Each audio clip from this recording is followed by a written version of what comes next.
Sastra channel நேயர்களுக்கு நமஸ்காரம். இன்னைக்கு நம்ம என்ன தகவல் பார்க்க போறோம்னு சொன்னா, இந்த சிசேரியனுக்கு நாள் நட்சத்திரம் எல்லாம் பார்த்து குழந்தை பார்க்க வைக்கிறா இல்லையா, இது சரிதானா அப்படிங்கறது தான் பார்க்க போறோம். முதல்ல சிசேரியனுக்கு நாள் வைக்கலாமா அப்படிங்கறது தான் பார்க்க போறோம். நிறைய பேர் என்ன பண்றா அப்படின்னு சொல்லி பார்த்தோம்னா, சார் நாங்க போய் பார்த்துட்டோம், செக் பண்ணிட்டோம், ஸ்கேன் பண்ணிட்டோம், எல்லாம் பண்ணி பார்க்கும்பொழுது டாக்டர் வந்து சிசேரியன் தான் அப்படிங்கறத கன்ஃபார்ம் பண்ணிட்டா, இப்படி நீங்க இந்த சிசேரியனுக்கு ஒரு நல்ல நாள் பார்த்து நாள் நேரம் பார்த்து எல்லாம் வச்சு கொடுங்களேன் அப்படிங்கிற மாதிரி நிறைய பேர் தொடர்ந்து தொலைபேசியிலே கேட்டுக்கொண்டே இருப்பார்கள்.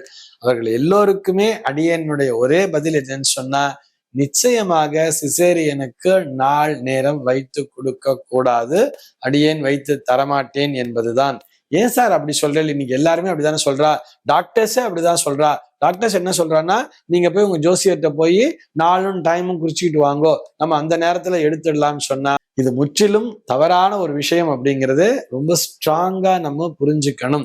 இதுக்கு இனிமேலாச்சும் நீங்க யாருமே வந்து இந்த மாதிரி சிசேரியனுக்கு நாள் வச்சு கொடுங்கோ, நேரம் வச்சு கொடுங்கன்னு தயவு செய்து கேட்காதீர்கள்.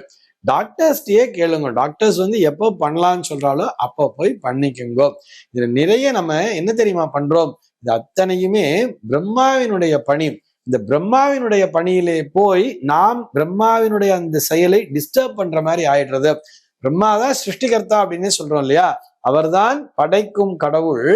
இந்த நேரத்திலே இந்த குழந்தையானது இந்த உலகத்திலே ஜனிக்க வேண்டும் அப்படிங்கிறத பிரம்மா தீர்மானம் பண்ணி வச்சிருப்பார். அவர் தீர்மானம் பண்ணி இருக்கிற விஷயத்துல போய் நாம தலையிடலாமா? நல்லா யோசிச்சு பாருங்க. நம்ம என்னதான் நாள் நட்சத்திரம் நேரம் எல்லாம் குறித்து தந்தாலும், டாக்டர் நான் அந்த டைம்ல தான் எடுத்தேன்னு சொன்னா கூட நிச்சயமா நம்ம சொன்ன டைம்ல எடுத்திருக்க மாட்டா. இந்த உலகத்திலே அந்த குழந்தை எப்பொழுது ஜனிக்க வேண்டும் என்று விதி எழுதி இருக்கிறதோ அப்பொழுதுதான் அந்த குழந்தையானது ஜனிக்கும். இந்த குழந்தையினுடைய ஜனன நேரத்தை எப்படி தெரியுமா தீர்மானம் பண்ணணும்? இந்த குழந்தை இந்த பூமியில பிறந்த உடனேயே, வெளியில வந்த உடனேயே அந்த வெளியில இருக்கக்கூடிய மூச்சு காற்றினை, அந்த காற்றினை உள்ளே இழுத்து வெளியில விடும் பொழுது வீல் அப்படின்னு ஒரு அலறல் சத்தம் கேட்கும் தெரியுமா? அந்த குழந்தையினுடைய அலறல் சத்தம் தான் அந்த குழந்தையினுடைய ஜனன நேரமாகவே பார்க்கப்படுகிறது. ஒரு சில குழந்தைகள் பார்த்தோம்னா பிறக்கும் பொழுது பிரீத் பண்ணாம அப்படியே இருக்கும். அதுக்கப்புறம் அவங்க ப்ரெஷர் பண்ணி பம்ப் பண்ணி என்னென்னவோ பண்ணி தான் அந்த குழந்தைய பிரீத் பண்ண வச்சிருப்பா தெரியுமா? அப்படி நடக்கும் பொழுது அந்த குழந்தை சுவாசம் என்பது இருக்கிறது அல்லவா, உள்ளே இழுத்து வெளியிலே அந்த காற்றை எப்பொழுது விடுகிறதோ, அதாவது இந்த பூமிக்குள்ளாக வந்த பிறகு, அதுதான் அந்த குழந்தையினுடைய ஜனன நேரமாகவே கணக்கிடப்படுகிறது. இதை போய் நம்ம இந்த சிசேரியன் அப்படிங்கிறதுக்காக நாள் நட்சத்திரம் வைத்து தரக்கூடாது. நட்சத்திரம் பார்த்து நாலு நேரம் எல்லாம் குறிச்சு தரக்கூடாது, லக்னம் எல்லாம் குறிச்சு தரக்கூடாது. நம்ம என்னதான் குறிச்சு கொடுத்தாலும் அதற்கு ஏற்றார் போல் அந்த பலன் அந்த குழந்தையினுடைய ஜாதகத்திலே நிச்சயமாக நடக்காது. என்ன பண்ணலாம் அப்படின்னு சொன்னா, இந்த தாய்க்கு வந்து ஒரு ப்ளீடிங் அப்படிங்கிறது ஜாஸ்தியா இருக்கும் அப்படின்னு சொல்லுவா இல்லையா, ஒரு சர்ஜரி மாதிரி தானே, கிட்டத்தட்ட சிசேரியன்ங்கிறது ஒரு ஆபரேஷன் தானே.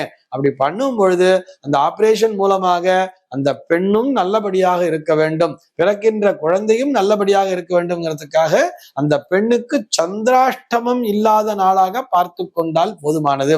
ஏன்னு சொன்னா, பொதுவா சந்திராஷ்டமம் சொன்னாலே ஒரு டென்ஷனோட தானே இருப்பா, ஒரு பதட்டத்தோட இருப்பா, ஒரு யோசிக்கின்ற, ஒரு நிதானத்துடன் யோசிக்கின்ற திறனை அந்த சந்திராஷ்டம நாள் என்பது தராது. அதுவும் பிரசவ வேதனையில இருக்கும் பொழுது, அந்த பிரசவம்னு வரும்பொழுது அப்ப போய் பதட்டத்தோட அந்த தாய் இருந்தா என்ன ஆகும்? அந்த நேரத்துல போய் ஒரு ஆபரேஷன் பண்ணா என்ன ஆகும்? அதனால இந்த சந்திராஷ்டம நாளை மட்டும் தவிர்த்தால் போதுமானது. அழகா டாக்டர்ஸ் எப்ப சொல்றாளோ, என்ன தேதியில சொல்றாளோ, எந்த நேரத்துல சொல்றாளோ அந்த நேரத்திலேயே நீங்கள் அந்த சிசேரியன் ஆபரேஷனை செய்ய வேண்டியது. எப்படி செய்தாலும் இந்த குழந்தைக்கு என்ன பலன் நடக்குமோ அதுதான் நடக்க போகிறது.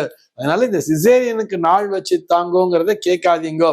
அப்படி கேட்கிறதும் பாவம்தான், அப்படி நாள் நட்சத்திரம் வைத்து கொடுப்பதும் நிச்சயமாக பாவம்தான். இது பிரம்மாவினுடைய செயல். இந்த எந்த ஒரு ஜோதிடரும் அவர் பிரம்மா கிடையாது. ஜோதிடர் என்பவர் கடவுள் அல்ல. ஜோதிடரும் உங்களைப் போல ஒரு மனிதர்தான் என்பதை மனதிலே நிலைநிறுத்துங்கள். மீண்டும் இது போன்ற ஒரு சுவாரஸ்யமான தகவலோடு உங்களை விரைவில் சந்திக்கிறேன்.